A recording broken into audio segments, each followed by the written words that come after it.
Halo, assalamualaikum warahmatullahi wabarakatuh.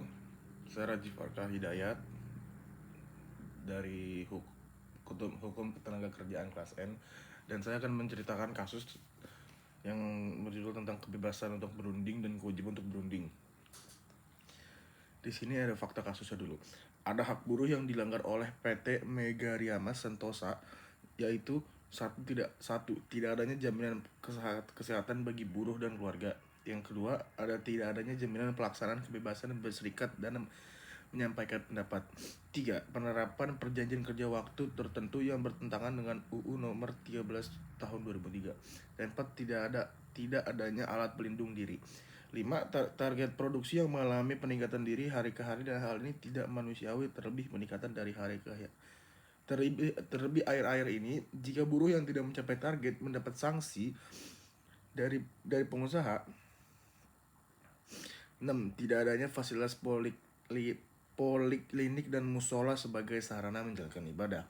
7. Tunjangan uang makan dan uang sarana menjalankan ibadah. 7. Tunjangan uang makan dan uang sarana uang apa sih?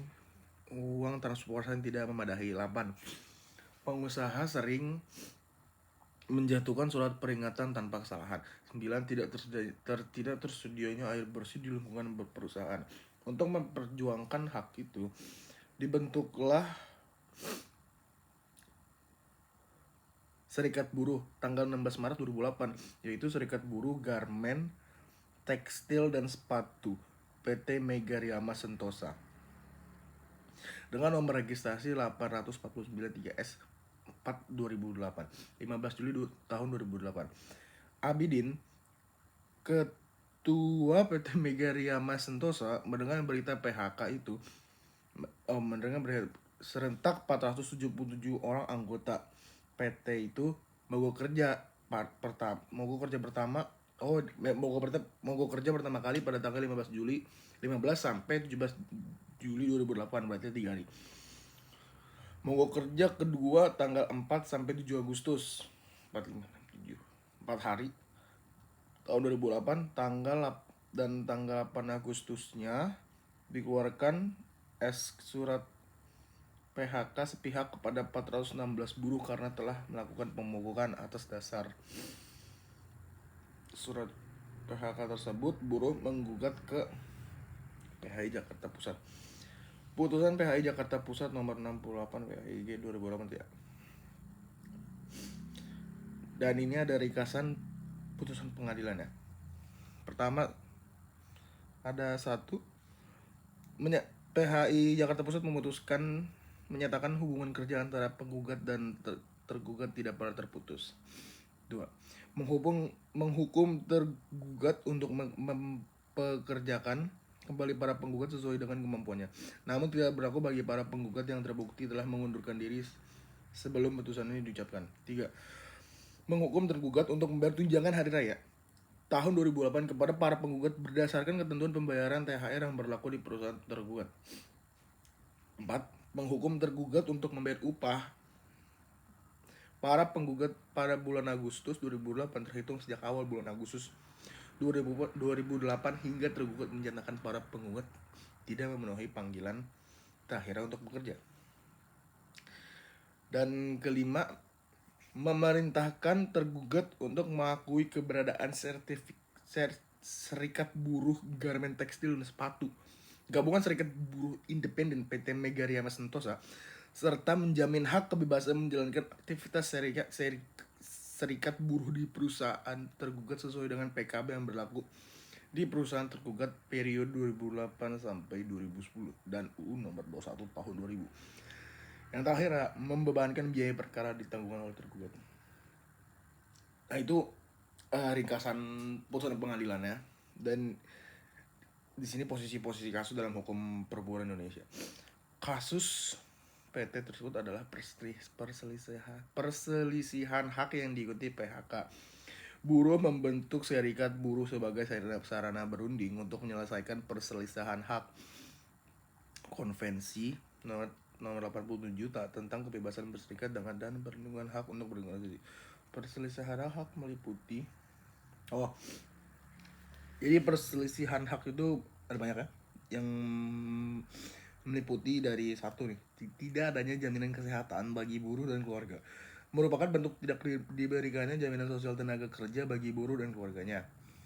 Itu ada di pasal 99 ayat 1 UU 13 tahun 2003. Dan yang kedua, ada tidak ada jaminan pelaksanaan kebebasan berserikat dan menyampaikan pendapat, merupakan tindakan union busting pasal 28 junto pasal 43 UU nomor 21 tahun 2000. Tanpa diminta, negara seharusnya melakukan penuntut maksimal penjara 1 bulan sampai 5 tahun atau denda sekitar 100 juta sampai 500 juta. Yang ketiga, ada penerapan perjanjian kerja waktu tertentu yang bertentangan dengan pasal 59 UU nomor 13 tahun 2003. Dan yang keempat, ada tidak adanya alat pelindung diri. Itu merupakan pelanggaran pasal 35 ayat 3 junto pasal 186 UU 13 tahun 2003. Tanpa diminta, negara seharusnya melakukan penuntutan maksimal penjara 1 bulan sampai 4 tahun dan atau denda 100 juga sampai maksimal 400 juta. Dan yang terakhir, yang kelima, target produksi yang mengalami peningkatan dari hari ke hari dan hal ini tidak manusiawi. Terlebih akhir-akhir ini jika buruh yang tidak mencapai target mendapat sanksi dari pengusaha kepada buruh yang tidak mencapai target atau punish and reward. Hal ini bertentangan dengan pasal 1602 huruf UW menyebabkan tanda kutip si majikan pada umumnya diwajibkan melakukan untuk tidak berbuat segala apa yang dalam sepatunya harus dilakukan atau tidak berbuat oleh rekan majikan yang baik. Dan yang keenam, ada tidak adanya fasilitas poliklinik musola sebagai sarana menjalankan ibadah bertentangan dengan pasal 100 ayat 1 UU 13 tahun 2003. Dan yang ketujuh, ada tunjangan uang makan dan uang transportasi yang tidak memadai, melanggar pasal 88 UU 13 tahun 2003. Pengusaha sering menjatuhkan surat peringatan tanpa kesalahan merupakan suatu bentuk kun laude dismissal yang bertentangan dengan pasal 161 ayat 1 UU 13 2003. Dan terakhir, tidak tersedianya air bersih di lingkungan perusahaan melanggar ketentuan pasal 1602 huruf Y, B, dan W. Bagian terakhir ada di catatan kritis. Kasus ini menunjukkan kegagalan berunding. Buruh tidak mempunyai kebebasan untuk berunding melalui hak berserikat. Conflict of rights yang seharusnya dapat diselesaikan melalui perundingan antara pengusaha dengan serikat buruh tidak pernah tercapai. Semua anggota serikat buruh di PHK. Hakim dalam putusan Jakarta Pusat nomor 68 PHI 2008 PHI hanya mempertimbangkan adanya perselisihan PHK tanpa mempertimbangkan adanya perselisihan hak yang menjadi akar perselisihan. Hal ini disebabkan adanya kerancuan batasan kewenangan PHI menjadi 4 dengan memisahkan perselisihan hak dan perselisihan PHK. Tidak semua tuntutan buruh diperiksa dan diputus oleh hakim PHI. Ada 9 tuntutan buruh yang meliputi tuntutan perdata dan pelanggaran pidana. Hal ini mengingat hukum perburuhan adalah hukum yang fungsional yang ada di dalamnya terkandung unsur privat dan publik dan juga administrasi. Tuntutan perdata dapat diimbangi dengan pemberian ganti rugi. Pelanggaran di bidang perdata yang dilakukan oleh pengusaha merupakan suatu perbuatan melanggar hukum yang meliputi adanya tindakan pengusaha yang tidak patut sebagai majikan yang baik, meliputi tidak tersedianya air bersih di lingkungan perusahaan dan penerapan target produksi yang mengalami peningkatan dari hari ke hari, dan hal ini tidak manusiawi. Terlebih akhir-akhir ini jika buruh yang tidak mencapai target mendapat sanksi dari pengusaha kepada buruh yang tidak mencapai target, atau ini yang tadi punish and reward. Hal ini bertentangan dengan tidak mencapainya. Hal ini bertentangan dengan pasal 1602 yang menyebutkan si majikan pada umumnya diwajibkan melakukan yang tadi. Selain itu, terdapat penerapan perjanjian kerja waktu tertentu yang bertentangan dengan pasal 59 UU nomor 13 tahun 2003.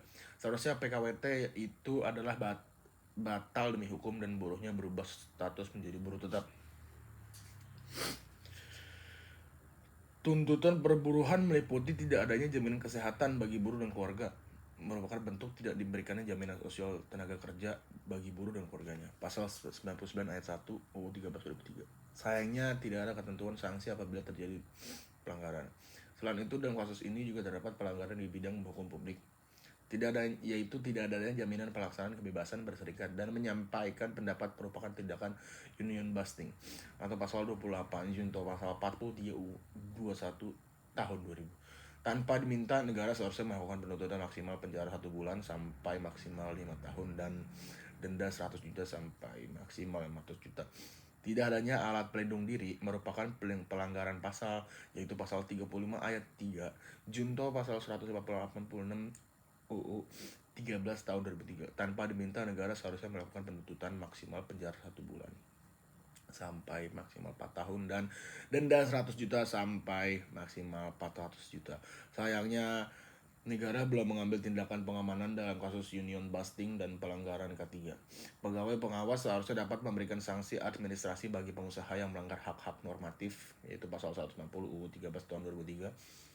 Sanksi administrasi dapat berupa teguran, peringatan tertulis, pembatasan kegiatan usaha, pembekuan kegiatan usaha, pembatalan persetujuan, pembatalan pendaftaran, penghentian sementara atau seluruhnya alat produksi sampai pada pencabutan izin.